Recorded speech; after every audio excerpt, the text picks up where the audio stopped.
Hello students, welcome to the class. Today we are going to study civics.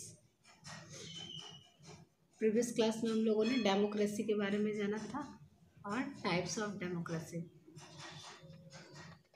आज का जो class है, आज के क्लास में हम जानेंगे हिस्ट्री ऑफ डेमोक्रेसी। क्या हिस्ट्री है डेमोक्रेसी?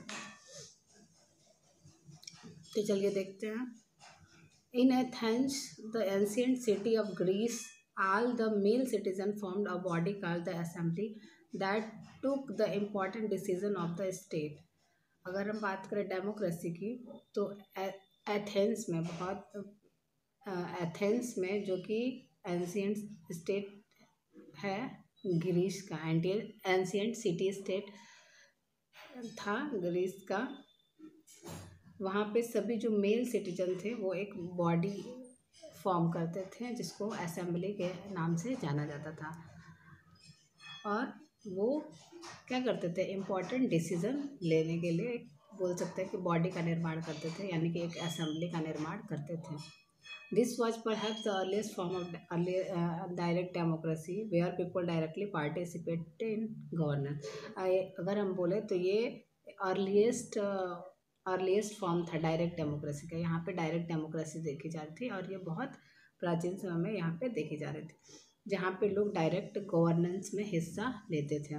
तो क्या होता था कि ग्रीस में एथेंस में जो कि ग्रीस का एंशियंट सिटी स्टेट था, वहाँ पे सभी मेल सिटीजन्स जो होते थे वो एक बॉडी का निर्माण करते थे, यानी कि एक असेंबली का निर्माण करते थे और वहाँ पे वो उसी असेंबली के द्वारा बोल सकते हैं कि इम्पॉर्टेंट डिसीजन लेते थे स्टेट के लिए। तो यहाँ पे हमने देखा कि यहाँ पे डायरेक्ट डेमोक्रेसी देखने को मिल रहा था प्राचीन समय में। But slabs women and people of the other states living in Athens were not a part of the assembly and did not participate in the decision making. लेकिन अगर हम बात करें स्लैब्स की, जो दास लोग थे, या फिर वुमेन्स की, तो और भी जो पीपल थे, अदर पीपल जो एथेंस में रहते थे, वो हिस्सा नहीं लेते थे इस असेंबली में। और यहाँ पे और जो भी डिसीज़न लिया जाता था उसमें उनका हिस्सा नहीं होता था। तो इस तरह से प्राचीन समय में हमने देखा कि प्राचीन समय में किस तरह से डेमोक्रेसी डेवलप हुई थी एथेंस में। अब हम बात करते हैं democracy developed further in the Roman Empire. इसके बाद डेमोक्रेसी देखी गई रोमन एम्पायर में 509 से 27 BC तक, and played an important role. और यहाँ पे एक इम्पॉर्टेंट रोल प्ले किया गया। An assembly of important citizen called senate was formed and people elected councils to run the government for 1 year term. यहाँ पे क्या होता था, अगर हम रोमन एम्पायर की बात करें तो रोमन एम्पायर में एक असेंबली बनाया जाता था। बोल सकते हैं जो इम्पोर्टेंट सिटीजन्स थे उनका एक असेंबली लगता था जिसको सीनेट के नाम से जाना जाता था, और ये इलेक्ट करते थे कंसल्स जो रन करता था गवर्नमेंट, और वो भी 1 year टर्म के लिए, 1 साल के लिए। तो यहाँ पे ये हम बात करते हैं रोमन एम्पायर की। इसके बाद हम बात करते हैं in the age of federalism that came after the fall of Roman Empire democracy was almost forgotten. It was an age of violence wars and the training of the kings. जो age आया federalism का, तो इस जब Roman empire बोल सकते हैं कि जब रोमन एम्पायर फॉल का पतन हुआ तो डेमोक्रेसी लगभग क्या हो गई, देखने को नहीं मिली। और ये एज था वायलेंस का, मतलब इस समय क्या होने लगा, वायलेंस होने लगा, हिंसा होने लगा, झगड़े होने लगे, तो इस तरह से होने लगा राजाओं के बीच में। एन इम्पॉर्टेंट इसके बाद हम देखेंगे an important milestone in the history of democracy was the signing of the Magna Carta in 1215 में हम देखते हैं कि मैग्ना कार्टा साइन होता है। It is an also known as the Great Charter of Liberties of England. इसको Great Charter of Liberties of England के नाम से भी जाना जाता है। The Magna Carta was a document. Magna Carta क्या रहता है, तो मैग्ना कार्टा एक डॉक्यूमेंट रहता है that the king was made to sign by a group of nobles. जो क्या होता है, जो राजा होता है वहाँ का बनाता है, और उसमें जो वहाँ के नोबल्स होते हैं वो साइन करते हैं, ग्रुप जो नोबल्स का ग्रुप होता है वो साइन करके बनाता है। It restricted the privileges of the king and established that the king could only punish people on the basis of the law of the land। और इसमें क्या होता है, इसमें जो किंग का जो प्रिविलेज होता है उसको रेस्ट्रिक्ट किया जाता है, और इसमें स्थापित किया जाता है कि जो राजा है वो केवल जो राजा है वो केवल जो भी लॉ बनाया जा रहा है उसी के आधार पे पनिश कर सकता है। Even the king himself was above the law, the nobles could punish him if he broken the law. और जो नोबल्स हैं वो भी पनिश कर सकते हैं। Even the king himself was not above, मतलब यद्यपि जो राजा है वो लॉ से ऊपर नहीं है, तो इसीलिए जो नोबल्स हैं वो भी पनिश कर सकते हैं यदि लॉ को कोई तोड़ता है। The American war of independence, इसके बाद अमेरिकन वॉर ऑफ इंडिपेंडेंस देखने को मिलता है। ये एक नेक्स्ट इम्पॉर्टेंट स्टेप होता है डेमोक्रेसी के हिस्ट्री में। 13 British colonies in north America declared war against the British monarchy. वहाँ पे क्या होता है कि 13 ब्रिटिश कॉलोनीज जो होती है नॉर्थ अमेरिका के, वो वॉर डिक्लेयर्ड कर देते हैं ब्रिटिश मोनार्ची के अगेंस्ट।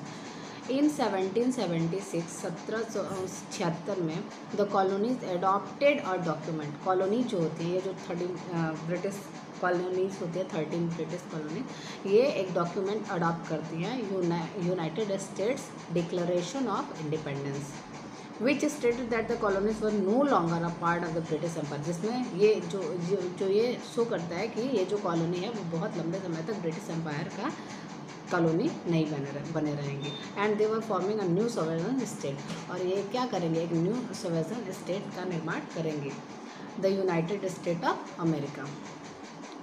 तो यहाँ पे ये हमने देखा अमेरिकन वॉर ऑफ इंडिपेंडेंस जो हुआ इसके बाद आता है one of the most important, जो एक सबसे ज़्यादा महत्वपूर्ण इवेंट था जो जिससे कि मोनार्ची का डाउनफॉल हुआ and the establishment of democracy, और बोल सकते हैं कि डेमोक्रेसी स्थापित हुई।